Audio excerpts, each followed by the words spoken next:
Greetings, beautiful earthlings. My name is Star. If you are new here, I don't know how you found me, but I am super grateful to have you. And if you are returning, y'all the real MVP, you already know.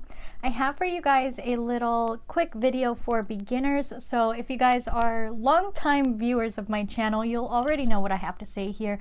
But in case you are a brand new beginner to tarot and you did stumble on this video, I would like to give you some tips that I use to bond with new decks. So here I have my brand new Centennial Tarot deck. This is the Centennial in a tin. This is the second, probably the third Centennial that I've bought, to be completely honest. I really love this deck. I can't get enough of it.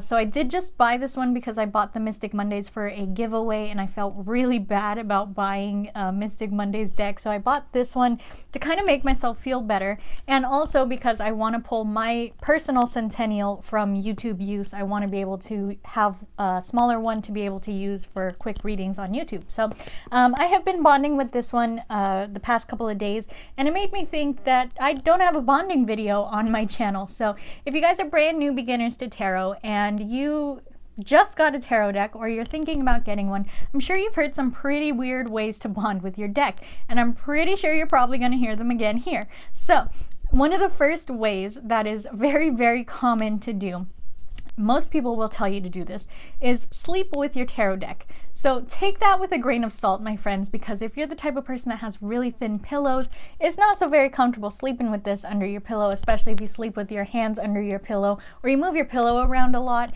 It's just going to be a big mess for your tarot deck. I do also suggest, when you first get your tarot deck right out of the box, give it a good smudge, whether you use sage or Palo Santo or incense or whatever you use to cleanse your decks. Give it a good cleanse, and I usually will put it on my dresser so that it's in a very active area in my room, and put a big stick of selenite on it and just kind of leave it there for a day or two and let it just acclimate to my energy so that I'm not really overwhelming it. I have noticed when I get decks right out of the box, if I try to immediately start shuffling them and communicating with them, it's usually kind of a chaotic energy and they don't really respond well to all of that stimulus, especially after just being shipped and all of that fun stuff. So I do always highly recommend give it a good cleanse, let it sit in your room, let it acclimate to you, give it a while before you start asking it questions. Please don't take your deck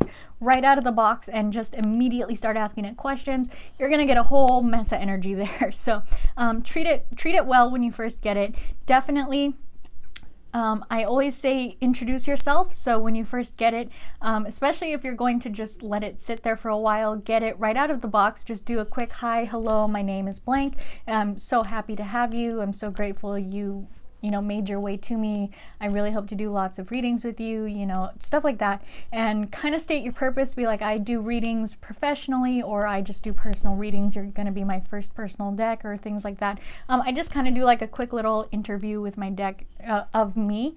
Do you know what I mean? Like, I don't immediately interview the deck. I kind of do an interview for myself to let the deck know whose hands it's in now and what it's going to kind of be doing from here on out. Another way that I really like to bond with my deck when I first get it is for a couple of days, if not weeks, I will sit there and go through the cards one by one and really bond with each card. And I have noticed this is increasingly being suggested as well, which is beautiful because it's a really great way to not only get to know your deck inside and out and really put your energy on each of those cards, but you're really having a good bonding moment with each of those cards. You're also going to start to get familiar with the imagery. If it is a deck that is not like the Rider-Waite, clearly the Rider-Waite, it's always the same imagery, but if you have something that's a little off the wall with the imagery wise, it's going to help you to really get to know that deck and internalize the imagery so that when you start using it in readings, you're already familiar with that imagery and what it's going to tell you. A really good practice I did just read from the True Heart Intuitive Tarot book as well was to kind of like make up stories for each of the cards and see it as kind of what these characters are feeling in these cards, and relate to the characters and relate it to your life in some way, so that you are doing not only a reflection but more bonding with the cards, giving it a lot of your energy. You're getting to know your cards while your cards are getting to know you, stuff like that. It's a really good bonding experience. The next thing that I do like to do when I get my cards to bond with them is lots of shuffling. So I am the type of person that I do look at what cards show their faces when I shuffle, whether it be on the split, whether it jumps out when I'm shuffling, things like that. I have said before on my channel, while you guys are shuffling, especially if it's a new deck, please don't have questions in your head. Try to have something in your head kind of echoing, like just shuffling, something like that. Maybe even if you're watching TV or something like that, try to make sure you're not overly thinking, because your deck is going to pick up on that. It's going to put that chaotic energy into your deck, and your deck is gonna kind of immediately go into reading mode. That's just personal preference for me. I don't want to stress my deck out too much if I'm not doing a reading, if I don't need to be doing a reading. If something jumps out, just kind of look at it, acknowledge it, say thank you, and put it back, stuff like that. Your deck most oftentimes will be throwing cards at you, but you don't have to be like, oh my gosh, what does this card mean? What are you trying to tell me? And go into a full reading because of it. You know what I mean? Just kind of, okay, thank you, and put it back. Just shuffling, just shuffling. The more shuffling you do with your deck, as well as that exercise of looking at each card, holding each card, getting to know each card really well, that's going to really get your energy in that deck, all over that deck, all through that deck. It's really going to bond your deck to you very well, and that is a practice that I've used more than sleeping with my deck.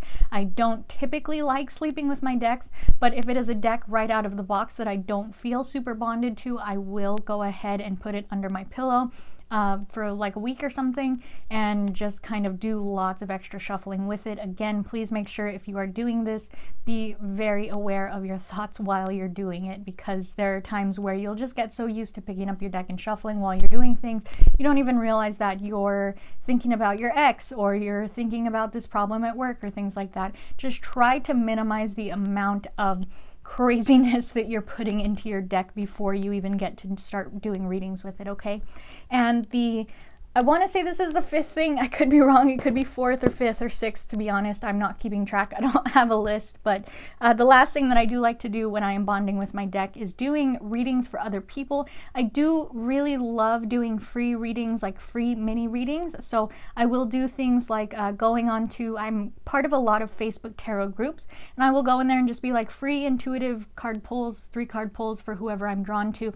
That usually gets a whole mess of attention. You'll get like 50 people saying something real fast. So what I will do is tell them in that post, please ask your question so that I know what to focus on and I know who to choose.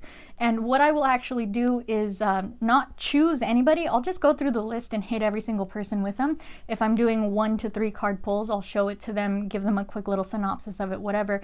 And little tip for you guys, if you're practicing tarot readers already, where you're like, I don't want to put my energy into free readings, I get paid for readings, I'm not going to do that. It's a real great way to get paid readings, because people will really like those little bite-sized services that you give. And if it's something that's real enticing to them, or it's something they've been really bothered about and it came out in your reading, they'll feel really called to ask you for a reading. So I have gotten a lot of paid readings recently doing that in random groups, just kind of whatever group I'll see. I'll just jump into and say, hey, doing love readings or doing 3 card pulls, general overview, whatever, drop your question. I'll answer every single one of them. And out of maybe 20 people giving their questions, I'll get about 1 to 2 paid readings out of that. Most oftentimes they're full paid readings because with the basic reading, I will let them know as well. It's a little hard to do a 3 to 5 card reading, especially if you need clarification and things like that. You're not going to get very much of that in a basic reading. So just a little tip there if you guys are, paid professional tarot readers. Don't always write off those free readings. They're a lot of help, and doing things like live readings and Snapchat card pulls or TikTok card pulls and stuff like that, it's really going to help you get that attention, especially if someone really resonates with what you're saying.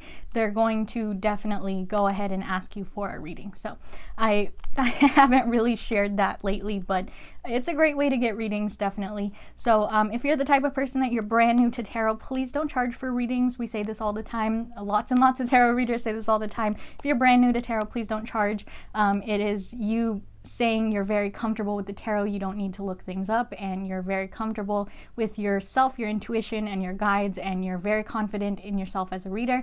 If you are none of those things, please don't charge for readings. It's kind of false advertisement, and you're probably going to get a lot of mad customers. So I'm really trying to think. I think that's probably all the things that I do. I don't usually carry my deck with me. I know a lot of people will if you carry a purse or if you are an avid pants wearer.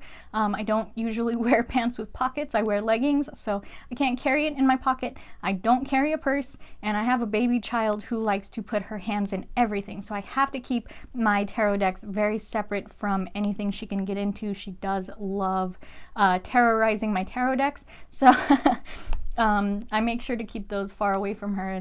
They're up high, and only I bond with them, and I make sure that it's quiet time, bonding with just me, or if she's in here, at least she's not touching the cards, things like that. So I really hope this helped somebody somewhere. I don't know if I went through all 5 of what I wanted to go through, but I just wanted to be a quick little video. There are lots of other ways that you can bond with your deck other than giving people readings. Give friends readings, read for yourself. I do often caution people against reading for themselves, especially if they're brand new beginners to tarot, because you're not aware of how your ego blocks the messages, or you're not aware that your spirit guides could be keeping things from you if it's not in your highest good to know the answer.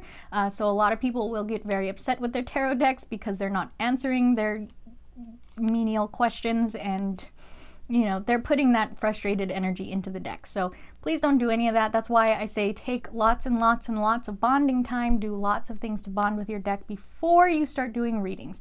It will help significantly with the bond, and it will help significantly with your readings. Be sure to cleanse them often. Try to make a ritual out of it, whether it's on the full moon, the new moon, once a month, something like that. Even if it's every time you do a reading, just try to find a ritual to cleanse your decks, because energy builds up very easily on your decks, and it will really wreak havoc on your readings the longer you let it go without cleansing. So I really hope that you guys enjoyed this video. If you made it to the end, give me a big old thumbs up. I know that that helps me out so very much. And if you guys didn't like this video, that's okay. Thumbs down. You don't have to like my video.